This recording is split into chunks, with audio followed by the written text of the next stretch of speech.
Hello बच्चों, आइए प्रश्न समझते हैं। हमारा प्रश्न है, निम्नलिखित में से कौन सा सजीव जीवों का ऐसा अभिलक्षण नहीं है जिसके आधार पर उसकी परिभाषा दी जा सकती है। हमारा पहला विकल्प है वृद्धि, दूसरा ध्वनि उत्पन्न करने की सामर्थ्य, तीसरा जनन तथा चौथा विकल्प है बाह्य उद्दीपन के प्रति अनुक्रिया करना। आइए समझते हैं। सबसे पहले हम अपने प्रश्न की मुख्य अवधारणा को समझेंगे। मुख्य अवधारणा, हमारे प्रश्न में पूछा गया है कि दिए गए विकल्पों में से कौन सा सजीवों का ऐसा अभिलक्षण नहीं है जिसके आधार पर उसकी परिभाषा दी जाती है। आइए लिखें, सजीव जीवों का अभिलक्षण। आइए समझते हैं बच्चों, एक एक करके हम अपने सभी विकल्पों को समझेंगे। हमारा जो पहला विकल्प है वो है वृद्धि।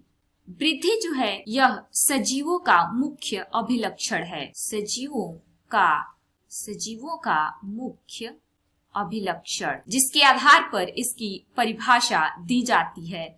सजीव ऊतकों के द्रव्यमान तथा आकार बढ़ने से इनकी वृद्धि होती है। ऊतकों के द्रव्यमान तथा आकार में वृद्धि होने से सजीवों में वृद्धि होती है।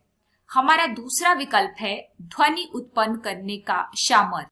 बच्चों, सजीव तथा निर्जीव दोनों ही ध्वनि उत्पन्न कर सकते हैं। सजीव व निर्जीव दोनों ध्वनि उत्पन्न कर सकते हैं। जैसे जब एक पत्थर को दूसरे पत्थर में हम टकराते हैं तो उससे ध्वनि उत्पन्न होती है। इसलिए यह सजीवों का भी लक्षण नहीं है और इसके आधार पर सजीवों की परिभाषा नहीं दी जा सकती, अभिलक्षण नहीं है। हमारा तीसरा विकल्प है जनन। जनन भी सजीवों का अभिलक्षण होता है और जनन के द्वारा ही सजीव अपने जैसा जीव उत्पन्न करते हैं। सजीव अपने जैसा जीव उत्पन्न करते हैं जनन के द्वारा, और यह सजीवों का एक मुख्य अभिलक्षण होता है जिसके आधार पर उसकी परिभाषा दी जा सकती, यानी कि यह एक अभिलक्षण है। और हमारा चौथा विकल्प है बाह्य उद्दीपन के प्रति अनुक्रिया करना।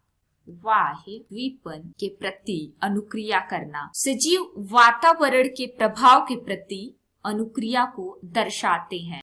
सजीव जो होते हैं वातावरण के प्रभाव के प्रति क्या करते हैं बच्चों?